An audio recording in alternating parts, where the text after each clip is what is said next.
Assalamualaikum warahmatullahi wabarakatuh. Selamat pagi abang kakak. Jumpa lagi dengan saya Miss Erlinawati. Oke abang kakak, hari ini kita akan mengulang kembali materi yang sudah pernah kita pelajari dalam pembelajaran matematika. Tentang apakah itu? Tentang penjumlahan dan pengurangan pecahan. Nah, penjumlahan dan pengurangan pecahan ini nantinya akan Miss bahas tentang dua penyebut ya abang kakak. Yang pertama penyebutnya yang sama dan yang kedua penyebutnya berbeda. Check it out. Oke abang kakak, sebelum kita lanjut terlebih dahulu kita berdoa ya nak. Bismillahirrahmanirrahim. Raditu billahi rabba wa bil islami dina wa bi Muhammadin nabiyya wa rasula. Rabbi zidni ilma warzuqni fahma. Amin. Semoga materi yang disampaikan hari ini bisa abang kakak pahami dengan baik dan benar ya nak. Abang kakak, adapun tujuan pembelajaran kita untuk hari ini adalah yang pertama, kita akan mengulang kembali, mereview kembali tentang penjumlahan pecahan, di mana nanti penjumlahan pecahan itu akan kita bahas penjumlahan pecahan dengan penyebut yang sama dan penjumlahan pecahan dengan penyebut yang berbeda. Yang kedua adalah pengurangan pecahan. Kita akan mengulang kembali pengurangan pecahan dengan penyebut yang sama serta pengurangan pecahan dengan penyebut yang berbeda. Oke, simak baik-baik. Semoga abang kakak bisa memahami dengan baik ya nak. Oke, penemu simbol pecahan. Al-Qalasadi adalah seorang pertama yang menggunakan simbol-simbol yang kini digunakan dalam penulisan persamaan notasi pecahan. Sebagaimana diketahui, salah satu unsur penting dalam ilmu matematika, khususnya bilangan, adalah pecahan.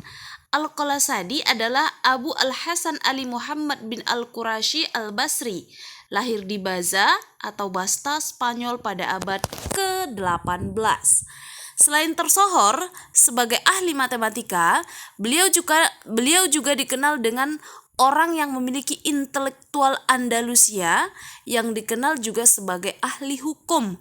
Nah, jadi abang kakak sudah tahu ya siapa penemu simbol pecahan, yaitu Al-Qalasadi atau yang sering disebut dengan Abu Al-Hasan Ali Muhammad bin Al-Qurashi Al-Basri. Oke, kita akan lihat perkembangan dari penemuannya ini. Pertama adalah penjumlahan pecahan. Penjumlahan pecahan dengan penyebut yang sama. Oke, perhatikan baik-baik ya nak. Penjumlahan pecahan-pecahan dengan penyebut yang sama menghasilkan suatu pecahan yang pembilangnya merupakan hasil jumlah pembilang dari pecahan-pecahan yang dijumlahkan dengan penyebutnya tetap. Nah, kalau untuk pecahan dengan penyebut yang sama ini sangat gampang sekali abang kakak. Nah, kita lihat contoh. Yang pertama, 4/7 ditambah 2/7 sama dengan 4 ditambah 2/7. Perhatikan, 4 dengan 2 adalah pembilang, sementara 7 /adalah penyebut. Nah, karena penyebutnya yang sama, abang kakak tinggal langsung menjumlahkan, di mana 4 ditambah 2 sama dengan 6/7, karena penyebutnya sama.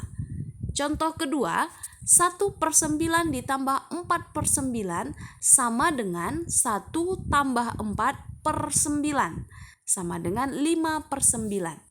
Contoh ketiga, 7/15 ditambah 4/15 sama dengan 7 ditambah 4/15 sama dengan 11/15.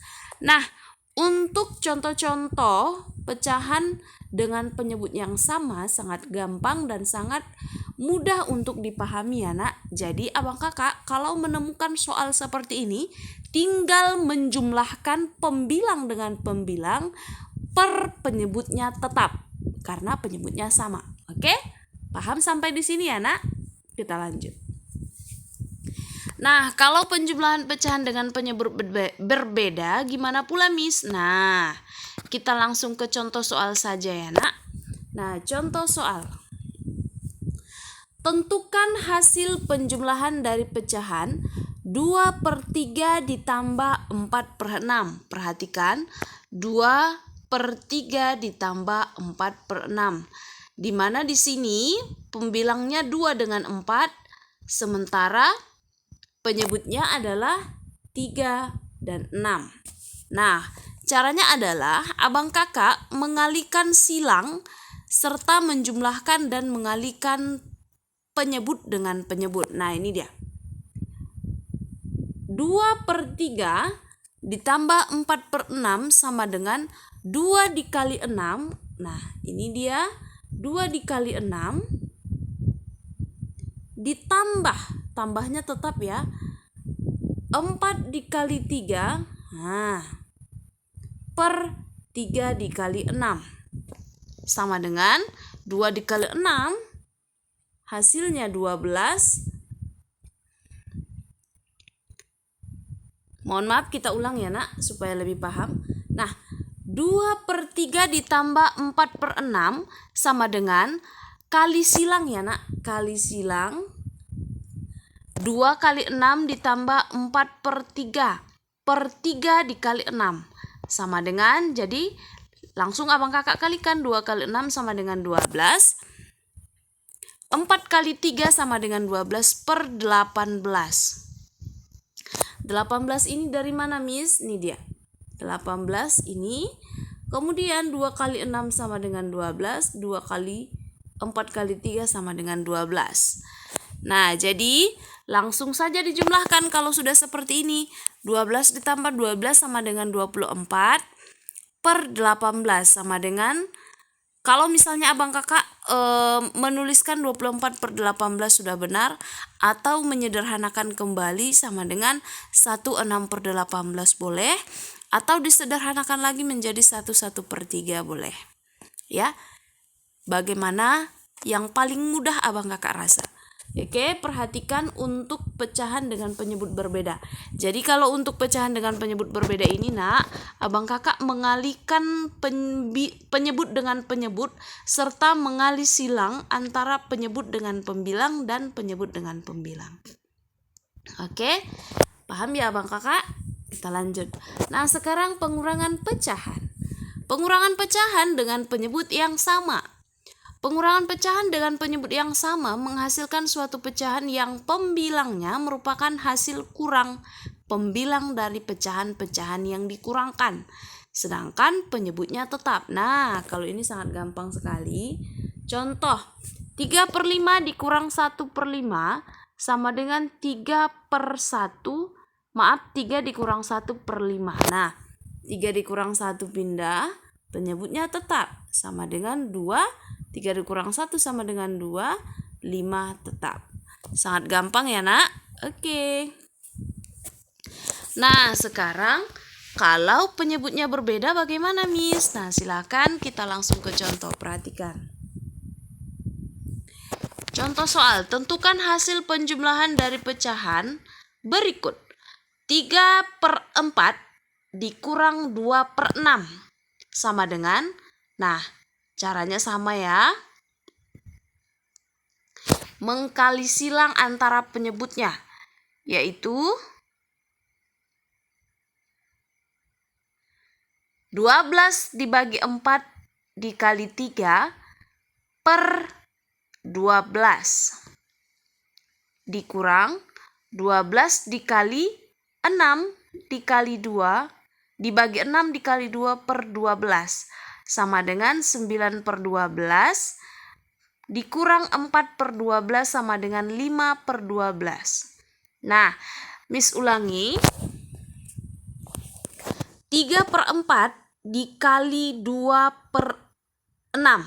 Nah, kira-kira berapa penyebut yang bisa dibagi dan dikali untuk kedua penyebut ini? Jadi, abang kakak tinggal mengalihkan ya nak. Kira-kira kalau 3 dikali 4, 12. 2 dikali 6, 12. Makanya kita buatkan di sini 12.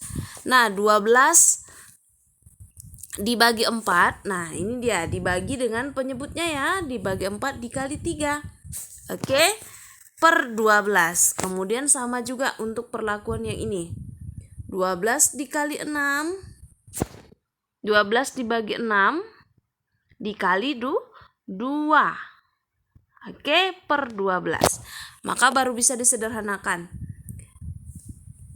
12 dibagi 4 sama dengan 3. 3 dikali 3 sama dengan 9. Ini dia 9 per 12. 12 dibagi 6 sama dengan 2. 2 dikali 2 sama dengan 4. Ini dia 4 per 12.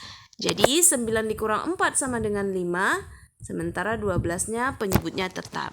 Nah, paham ya Bang Kakak? Nah, intinya untuk mengerjakan soal seperti ini kamu harus selalu mengingat perkalian. Seringlah Abang Kakak mengulang-ulang agar dapat dengan mudah mengerjakan soal-soal yang berhubungan dengan perkalian. Oke Abang Kakak, Miss rasa bisa dipahami dengan baik dan benar ya nak? Nah, di dalam Al-Quran surah Al-Muzammil ayat 20 Allah juga sudah menjelaskan.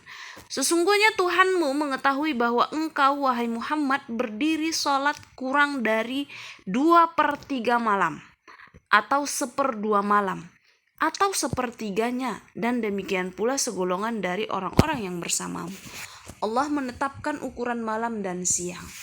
Nah, maksudnya adalah dengan materi kita di sini Allah menjelaskan bahwasanya Nabi Muhammad itu berdiri sholat kurang dari 2/3 malam, 2/3 atau 1/2 malam, 1/2 atau 1/3 malam.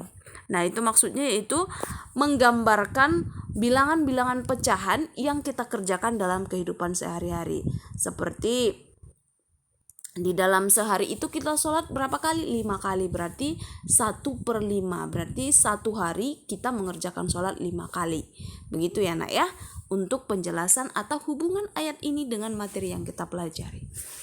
Oke, terima kasih banyak untuk video pembelajaran ini. Abang Kakak, support Abang Kakak sangat membantu Miss bersemangat untuk membuat video-video pembelajaran kita berikutnya. Oke, pesan Miss, jangan lupa tetap bersyukur, semangat mengerjakan apapun yang diberikan oleh guru dan orang tua, serta budayakan 5S ya Abang Kakak: senyum, sapa, salam, sopan, dan santun. Ini berlaku untuk anak-anak Miss yang daring belajar dari rumah dan yang tatap muka di sekolah. Dan jangan lupa laksanakan sholat 5 waktu serta tetap bersyukur. Oke Abang Kakak, terima kasih banyak. Assalamualaikum warahmatullahi wabarakatuh.